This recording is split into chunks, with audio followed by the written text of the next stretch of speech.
Hello YouTube, Dave here again. Welcome to another new game stuff or new pickups video.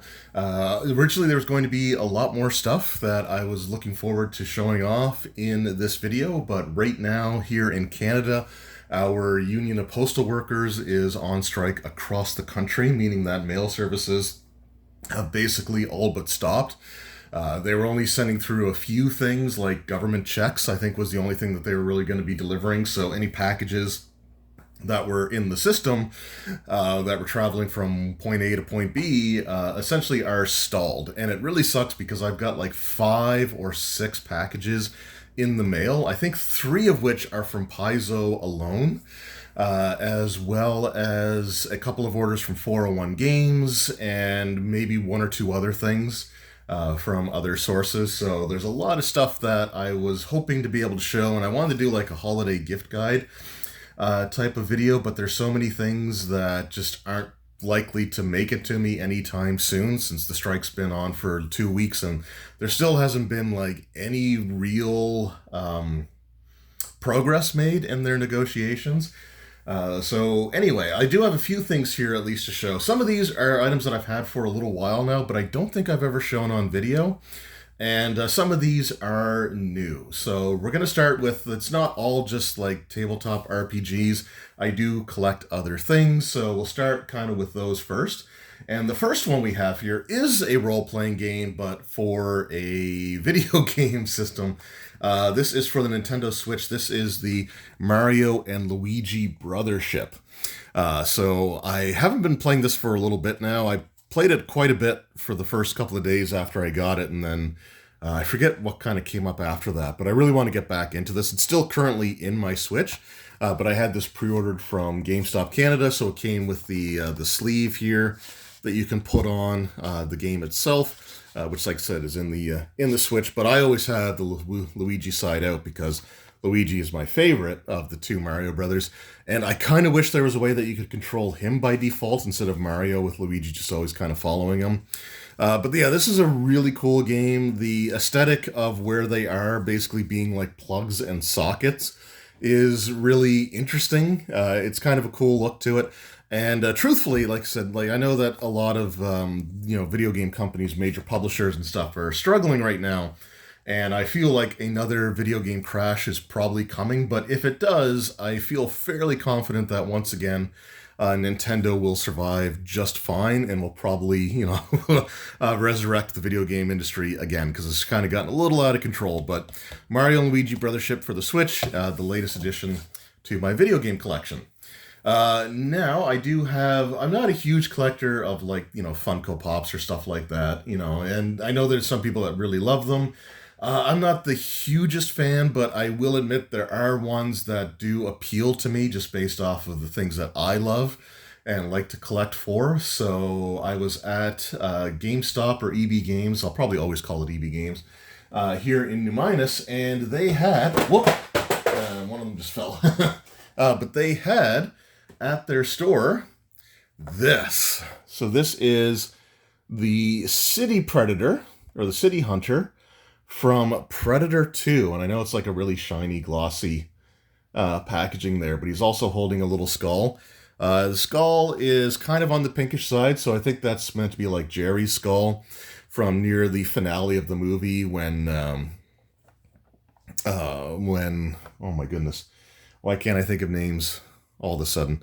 Anyway, when Harrigan was chasing after him. So, but this is really cool. Predator 2 is probably my favorite Predator movie.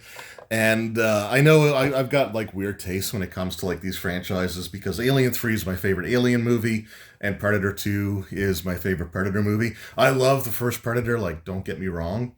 But I always like Predator 2. And I don't know if it's just because I saw it first in a censored for television capacity, while also having like the actual comic book adaptation. I think it was just a 2-issue comic adaptation. It might have been 2 or 3 issues, but I had like the Predator 2 comics as well when I was a kid. So I've always really loved Predator 2. And yeah, we got the City Hunter there. There's also the Elder Greyback, which I might try to find if I can, just because it is an unmasked Predator with like the mandibles and stuff there. But yeah, I absolutely love Predator 2. And this Predator design, I just, again, really enjoyed there. So we got the City Hunter. And then for a couple more Funko Pops, again, one of my other obsessions is with professional wrestling. And I've had these again for a while, but I don't think I've shown them in videos. If I have, I apologize. But we'll try to get through it a little bit on the quick side here. But the first one, I bought this from EB Games in New Minas. I was looking for something, and I may have shown this in a video. I really don't know. So again, I apologize. But I was on my way out the door, I saw this, and I grabbed it immediately and went right back to the cache. But this is a WWE Undertaker Funko Pop there. So this is from the purple glove era of the Undertaker. He's got like the hair down, and they gave him sort of like the full facial beard, which isn't really accurate because he was like just the goatee at this point in time, but that's fine. That's fine. Like there's the Undertaker there. The purple gloved Undertaker is still my favorite overall look for him, especially with the Phantom mask. But yeah, really cool. And then WWE Shop had, to complete my Brothers of Destruction, they had this Kane Funko Pop, and it's got like the white eye for like where he was wearing the contact to look like it was like a fake eye from the the fire. It does have an in your house pin, I guess, as well. But this was like meant to commemorate his debut. So he's got like the mask there, and it just looks, it just looks super cool. Kane and Undertaker are my two favorite like characters in WWE or wrestling history. And Undertaker's my favorite all time, and Kane is probably like number 6. So what are my actually it might be number 4 or 5. My top 3 are The Undertaker, Bret Hart, and Stone Cold Steve Austin. And then after that, it's like Razor Ramon and Kane. So yeah, Kane's in my top 5 of all-time favorites. But yeah, again, really cool. This was from WWE Shop. And it was meant to be a limited time thing. It might still be available because, limited time, they're still pretty well mass-produced. But again, I wanted to get this right away because they've had a lot of exclusive stuff that gets released, especially things like this, that disappear instantly because people buy them in huge numbers to scalp them later. So I jumped on this the very day it became available there. And speaking of the Big Red Machine, and again, I don't know if I've shown this in a video yet or not, so if I have, again, apologies. But WWE Shop had a sale a while back, and this was like 30% off, I think it was. And this is the bag that it came in. But what it is it's a replica Kane mask. So again, like the Kane mask was one of my favorite looks of like any wrestler. Like when Kane was wearing this mask, he looked so like just terrifying. And just so cool looking. Like I just absolutely loved it. So they've had like replica masks in the past as well. You got like the WWE stamp in there too. They've had like replica masks, but they were like plastic Halloween style masks that always looked awful. This one's not perfect by any stretch, but it does have like some of the ridges there that kind of stand out, and it gets just like a better material overall. So really cool stuff to add to my wrestling collection.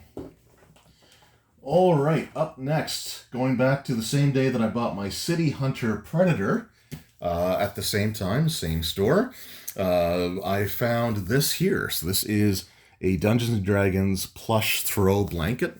We are getting into winter here in Nova Scotia, and our house is currently oil heat.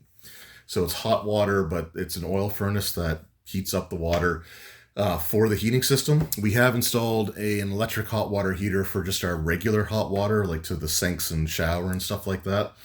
But you don't necessarily want to use the electric heater for the heat going through your pipes, because that would be running like constantly for like the winter months. So, but we do try to keep the temperature a little bit on the lower side, not to the point where it's freezing, but enough where you might need a blanket every once in a while. So I got this plush throw blanket. Plus, again, if we lose power or something in the middle of a snowstorm, it's nice to have something to keep you warm there. So it looks like it has the ampersand and just a few dice on there.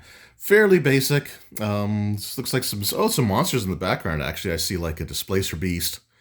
I don't see a Beholder though, which kind of sucks. But anyway, really cool stuff to have there. And while we're on the subject of Dungeons and Dragons, I haven't shown this, I don't think, either on camera. I've talked about the Dungeon Master's Guide, but Wizards of the Coast did also send me copies of the Player's Handbook when they first released. So they sent me the original, like, retail version, as well as the game store exclusive cover, which I actually like quite a bit. I think that's kind of a neat looking cover there.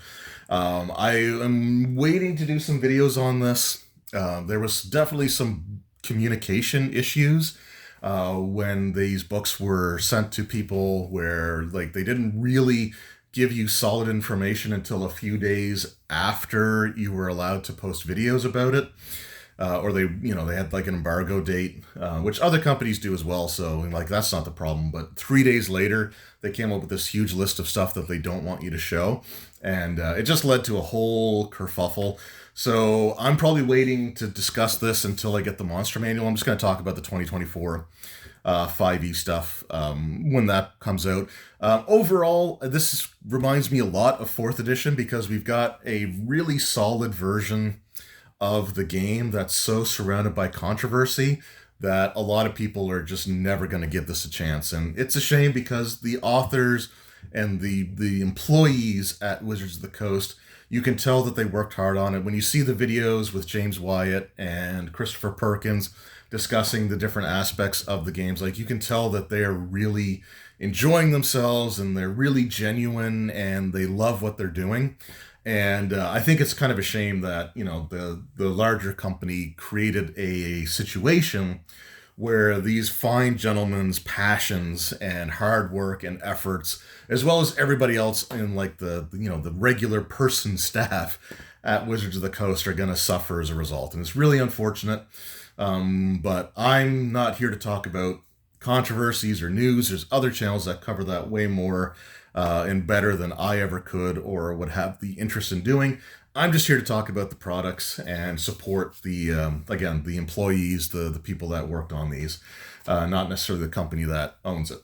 I also have my own personal copy, which I had pre-ordered from 401 Games months before Wizards contacted me about sending review copies. So I have spent my own personal money on this as well. So we got the Player's Handbook, the regular cover, the one sent to me by Wizards, and the Game Store exclusive cover. And the one thing I will say about the regular cover, again, I really like the artwork. I like the style here.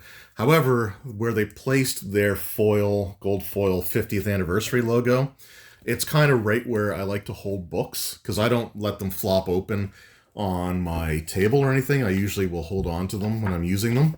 So that's kind of worn off.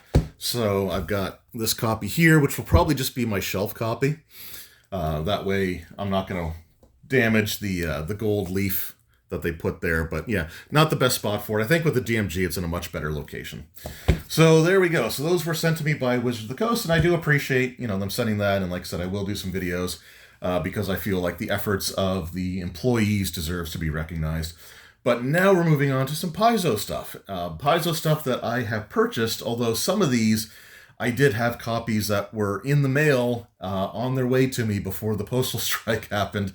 And I feel like one of the packages was probably only a day or two away from being delivered, which really sucks because, there's a lot of stuff in that box that, again, would have made for a really great holiday gift guide video that I just can't really do now, which is unfortunate. But the first thing I've got here is for Starfinder, because in my current Pathfinder 2e / Starfinder 2e playtest campaign that I'm running, I'm going to attempt to do a Starship Combat by adapting the first edition Starship Combat rules, the very basic rules, to do a ship combat. So I have it all written out. I hand wrote everything that I'm going to do for the rules and the DCs for some of the different actions that can be done by the pilot, by the science officer, the engineer, and the captain. Although the captain is going to be an NPC because I don't really like a player having the authority over everybody else in the group to issue captain orders and things like that. I think it can lead to sort of a bad dynamic. But anyway, originally, the ship that I gave the players was the Sunrise Maiden from the Dead Suns campaign. And I did that because I knew I had the pawn.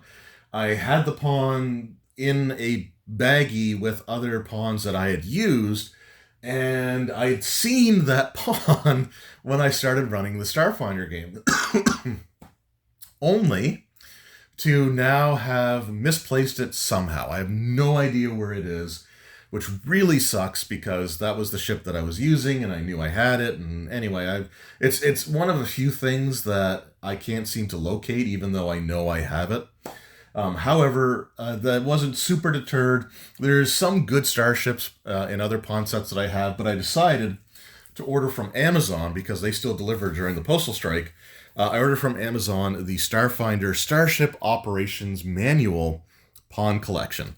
So this will have some ships here that I would be able to use, as well as some like creatures, which is kind of cool, and some fleets, which is interesting because they do have like sort of like a mass combat sort of thing in the Starship Operations Manual. Now, I'm not looking to use that necessarily in my game, but there's going to be enough ships here as well that I will be able to find something that'll be cool enough looking for the player characters to use as their ship. I think there are a few. I don't know if there's any one-ofs or not in this package, but again, I'll find something that looks cool to give the players for their ship. But yeah, the Starship Operations Manual pawn collection, quite the mouthful. All right, so the next two things here are things that I purchased because I want to do videos on them, or I want to have them to use in my games.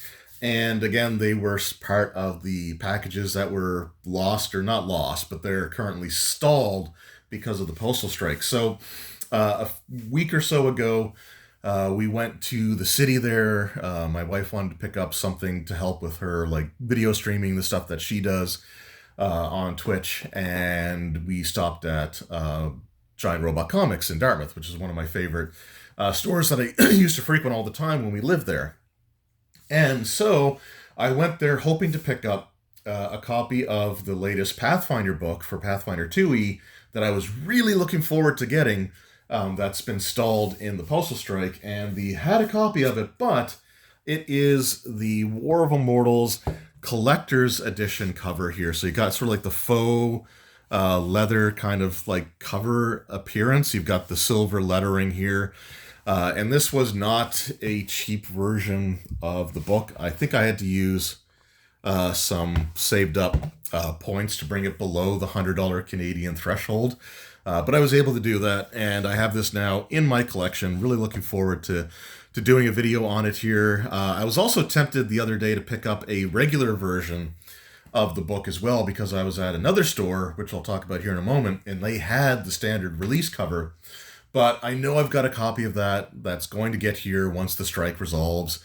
So I don't think I want to spend too much money on a book that I was getting a review copy of. But anyway, so this is a really cool book because it does have their like mythic rules, which isn't necessarily like epic rules like in D&D, where you're going beyond 20th level. You have sort of like these paths that you can traverse while you're progressing through your regular levels to gain like mythic abilities and mythic actions and spells and rituals. And anyway, it's a really cool concept, and I'm looking forward to spending a little bit more time with it and being able to do a video on this here in the very near future. But this is the special collector's cover. And then finally, just yesterday, at the time that I'm recording this, I went to a buddies of mine for a D&D 3.5 game. We wrapped up the 3.5 campaign that we've been doing for almost a year and a half now, actually, which is crazy to think of. But before I went there, I stopped into a store called Rainbow's End, which is in Wolfville, Nova Scotia. And again, I just want to see kind of what they had. They had like their Black Friday weekend sale sort of thing going on. So while I was there, that's where I saw the standard cover for War of Immortals, but I also saw this. So this is the Pathfinder 2nd Edition Player Core 2 Pocket Edition. So I do have a copy of this in that package that also has the regular version of this book and a bunch of other stuff that's stuck in limbo. But I really wanted a pocket edition copy of this book. Now, the main reason is when I run my games, we're using the kitchen table, but there's limited space, and I've got like I've got 5 players if everybody's there, and space is kind of a premium. So hardcover books can take up a lot of room. So generally speaking, with the pocket editions, I love these because they take up far less room. And so I've got my entire Pathfinder 2e Pocket Edition collection upstairs. Because when I run my Pathfinder or Starfinder games, like these are the books that I use. I don't use the hardcovers. The hardcovers at this point are just kind of more like shelf collectibles. But yeah, so the Pathfinder Player Core 2, this is a great book as well. I think I already did a video on it when I got the hardcover review copy. I also have the sketch cover for this as well, so I might do like just a little quick showcase video at some point showing like the different versions of some of the books that I have. But yeah, really cool book. Has the rest of the classes there from the original core book as well as the Advanced Player's Guide. And has a whole host of like archetypes and stuff. It's a fantastic book. But I have players using it in my Pathfinder game, and I just didn't have easy access to it with the taking up the limited amount of table space that I have. So I ended up getting this. I will be getting a second copy of the Pocket Edition, and I don't know what I'll do with it. I'll probably, I think everybody in my group has the Player Core 2 already, so I don't know exactly what I'll do with it. But I'll figure something out. So anyway, those were the recent pickups, or recent-ish pickups that I have here. Just some items that I don't think I've shown on camera in any of these like other videos there. So just some of the various things that I like to collect for. So let me know in the comments below, what are some of the things that you've added to your collection over the last little while. It doesn't have to just be like the last, month or so. It can be, throughout the year. We are getting to the end of 2024. So any of your favorite things that you've gotten to add to your collections, whatever they may be for the year 2024, let me know what some of those are in the comments below. Anyway, thank you all so very much for watching. I hope you enjoyed, and I will see you all in the next one. Until then, take care.